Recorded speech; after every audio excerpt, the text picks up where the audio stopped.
ഞാനിത് ഇത് റെക്കോർഡ് ചെയ്യുമെന്ന് പറഞ്ഞു കഴിഞ്ഞാൽ ഇതിൻ്റെ സ്റ്റോക്കിൻ്റെ കാര്യങ്ങളൊക്കെ ഒന്ന് കാണിക്കാൻ വേണ്ടി എങ്ങനെയൊക്കെ നിങ്ങൾക്ക് എടുക്കാൻ പറ്റുമെന്നുള്ളത്. അപ്പം ഞാനിത് ആദ്യമേ ഇത് ലോഞ്ച് ചെയ്യാം. സെയിൽസ് മെയ്റ്റ് പ്ലസ് ഇത് ലോഞ്ച് ചെയ്തു.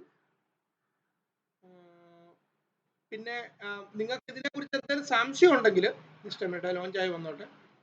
നിങ്ങൾക്ക് ഇതിനെക്കുറിച്ച് എന്തെങ്കിലും സംശയം ഉണ്ടെങ്കിൽ ഇവിടെ നേരെ നോക്കുമ്പോഴുണ്ട് ഇവിടെ ഒരു വീഡിയോ ട്യൂട്ടോറിയൽ എന്ന് പറയുന്ന സംഭവമുണ്ട്. ഇത് ക്ലിക്ക് ചെയ്ത് കഴിഞ്ഞാൽ നിങ്ങൾക്ക് ആ വീഡിയോ ട്യൂട്ടോറിയൽ എല്ലാം ലിസ്റ്റ് ആയിട്ട് കിട്ടും. ഇതിൽ ആദ്യത്തെ വീഡിയോ ട്യൂട്ടോറിയൽ കണ്ടാൽ തന്നെ നിങ്ങൾക്ക് അത്യാവശ്യം ഗ്രാഹ്യം കിട്ടും. 8 മിനിറ്റ് കണ്ട 8 മിനിറ്റോ 9 മിനിറ്റോ ഉള്ളൊരു വീഡിയോ ട്യൂട്ടോറിയൽ ഞാൻ തന്നിട്ടുണ്ട്. കണ്ടില്ലേ? ട്യൂട്ടോറിയൽ കണ്ടാൽ നിങ്ങൾക്ക് ഇതുണ്ടല്ലോ ഇൻസ്റ്റാൾ ഇൻ 9 മിനിറ്റ് സെറ്റ് ഉണ്ടോ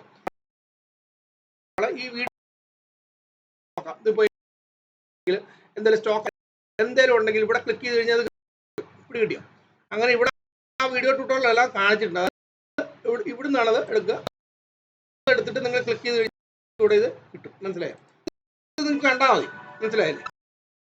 നിങ്ങൾക്ക് അതിനെക്കുറിച്ചുള്ള അതൊന്ന് സ്റ്റോക്ക് കൃത്യമായിട്ട് അറിയണമെന്നുണ്ടെങ്കിൽ സെയിൽസ് ഇതുണ്ടല്ലോ ഇവിടെ ഇത് ഈ റിപ്പോർട്ട് ടാബിൽ ക്ലിക്ക് ചെയ്യണം. ഇവിടെ ക്ലിക്ക് ചെയ്യണം. എന്നിട്ട് റിപ്പോർട്ട്സ് എടുത്ത് സെയിൽസ് എടുത്തിട്ടുണ്ടോ സ്റ്റോക്ക് ലിസ്റ്റ് എന്ന് പറയുന്നൊരു സംഭവം. സ്റ്റോക്ക് ലിസ്റ്റ് എടുത്തിട്ട് ഐറ്റംസ് മനസ്സിലായോ? കഴിഞ്ഞിട്ടുണ്ടെങ്കിൽ നിങ്ങൾ സ്റ്റോക്കൊക്കെയാണ് ഐറ്റം ഐ ഡി കാണാൻ പറ്റും. അപ്പം നിങ്ങൾ ആഡ് ചെയ്ത സംഭവം അവിടെ ഇത് കൃത്യമായിട്ട് ഈ സ്റ്റോക്ക് ഇതുപോലെ എടുത്തിട്ട് clean screen sales stock list all items മനസ്സിലായില്ലേ? അത് കഴിഞ്ഞിട്ട് ഇവിടെ കൊടുത്തു കഴിഞ്ഞിട്ട് കൃത്യമായിട്ട് ഇതിങ്ങനെ അറിയാൻ പറ്റും എത്രയാണ് ആഡ് ചെയ്തിട്ടുണ്ട്. അപ്പം നിങ്ങൾക്ക് ഇതിനെക്കുറിച്ച് ഇതിപ്പോൾ എൻ്റെ സോഫ്റ്റ്വെയറിൻ്റെ കാര്യങ്ങളാണ്. ഐറ്റം ഐ ഡി ഐറ്റം നെയിമും ഒക്കെ വെച്ചിട്ട് ഞാൻ ആഡ് ചെയ്തിരിക്കുന്നത്. പിടി കിട്ടിയോ? അതുപോലെ നിങ്ങൾ അവിടെ നിന്ന് അല്ലെങ്കിൽ പിന്നെ എഡിറ്റ് ചെയ്യുമ്പോൾ എഡിറ്റ് സ്റ്റോക്ക് ഐറ്റം ഇവിടെ നിന്ന് എടുത്തു കഴിഞ്ഞിട്ടുണ്ടെങ്കിലും നിങ്ങൾക്ക് അറിയണമെന്നുണ്ടെങ്കിൽ ഇതിപ്പം ഡിസ്പ്ലേ സ്റ്റോക്ക് വൈസ് ഇത് കൊടുത്തു കഴിഞ്ഞിട്ടുണ്ടെങ്കിൽ എൻ്റെ കൃത്യമായിട്ട് അറിയണം. ഞാൻ ഏത് കാറ്റഗറി ഇട്ടേക്കുന്നത് ഞാൻ സോഫ്റ്റ്വെയറാണ്. അപ്പോൾ സോഫ്റ്റ്വെയറിൻ്റെ ഇത് ഇങ്ങനെ കൃത്യമായിട്ട് കാണും. അപ്പോൾ നിങ്ങളുടെ കാറ്റഗറി മിക്കവാറും ക്ലോത്തോ അങ്ങനെ എന്തെങ്കിലും നിങ്ങൾ ആ കാറ്റഗറി ആഡ് ചെയ്ത് വെച്ചിട്ടുണ്ടോ? ഏത് കാറ്റഗറിയാണെന്ന് എനിക്ക് അറിയത്തില്ല കേട്ടോ. അത് കൃത്യമായിട്ട് നിങ്ങൾ സെറ്റപ്പ് ചെയ്ത് വെച്ചിട്ടുണ്ടെങ്കിൽ ഇതുപോലെ നിങ്ങൾക്ക് സ്റ്റോക്ക് വൈസ് കൃത്യമായിട്ട് കിട്ടും. അപ്പോൾ ഈ റിപ്പോർട്ടിൽ കിട്ടുന്ന അതേ സംഭവം തന്നെ ഇവിടെ നിങ്ങൾക്ക് ലിസ്റ്റായിട്ട് കിട്ടും. പല കാറ്റഗറിയിലും പല സെപ്പറേറ്റ് കാറ്റഗറിയിൽ സെറ്റപ്പ് ചെയ്തതുകൊണ്ടാണ്. ഇപ്പോൾ ഞാൻ സർവീസസിനും ഞാൻ കൊടുത്തിട്ടുണ്ട്. ടെക്നിക്കൽ ഇൻ്റർവ്യൂ സർവീസസ് എന്ന് പറഞ്ഞിട്ട്.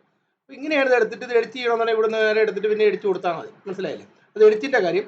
അല്ലെങ്കിൽ സ്റ്റോക്ക് ഐറ്റം ആഡ് ചെയ്യുമ്പം ഇതുപോലെ ആഡ് ന്യൂ സ്റ്റോക്ക് ഐറ്റം ഇതിനനുസരിച്ച് ഐറ്റം ഐ ഡി പിന്നെ സ്റ്റോക്ക് ടൈപ്പ് എന്താണെന്ന് വെച്ചാൽ അത് കൊടുത്ത് ആഡ് ചെയ്ത് കഴിഞ്ഞാൽ ഇത് കൃത്യമായിട്ട് വരേണ്ടതാണ്. അപ്പോൾ അതിനുള്ള വീഡിയോയും കൃത്യമായിട്ട് ഇവിടുന്ന് നോക്കിക്കഴിഞ്ഞാൽ ഇവിടുന്ന് ഈ സ്റ്റോക്കിൽ ഇതെങ്ങനെ ആഡ് ചെയ്യുന്നുള്ള കൃത്യമായിട്ട് ഈ 9 മിനിറ്റ് തന്നെ എല്ലാം ഇതിൻ്റെ എല്ലാം കോൺഫിഗർ ചെയ്യുന്ന ഈ 9 മിനിറ്റ് 2-3 പ്രാവശ്യം നിങ്ങൾ കണ്ടോളുക. ഇവിടുന്ന് ഇപ്പം ഇതുണ്ടോ ഇതിപ്പോൾ ഇവിടെ വെച്ചു. ഇത് കഴിഞ്ഞ് ഇത് ഫുൾ സ്ക്രീൻ എടുത്ത് കാണണമെന്നുണ്ടെങ്കിൽ ഇതിവിടെ ക്ലിക്ക് ചെയ്തുകൊണ്ടോ ഈ റൈറ്റിൽ ഇങ്ങനെ ഫുൾ സ്ക്രീൻ ക്ലിക്ക് ചെയ്ത് കഴിഞ്ഞിട്ടുണ്ടെങ്കിൽ ഇതിങ്ങനെ ഫുൾ സ്ക്രീൻ എടുത്ത് കാണാം. ഇല്ലെങ്കിൽ ഫുൾ സ്ക്രീനിൽ താഴോട്ട് വരണമെന്നല്ല ഇതുകൊണ്ട് ഇവിടെ തന്നെ ക്ലിക്ക് ചെയ്താൽ മതി. ഇതുണ്ട് മൗസ് നോക്കുക. ഓക്കെ. അപ്പോൾ അങ്ങനെ നോക്കിയിട്ട് നിങ്ങൾക്ക് വർക്കൗട്ട് ചെയ്യാവുന്ന നോക്കുക. ഇല്ലെങ്കിൽ ഓക്കെ. Thank you.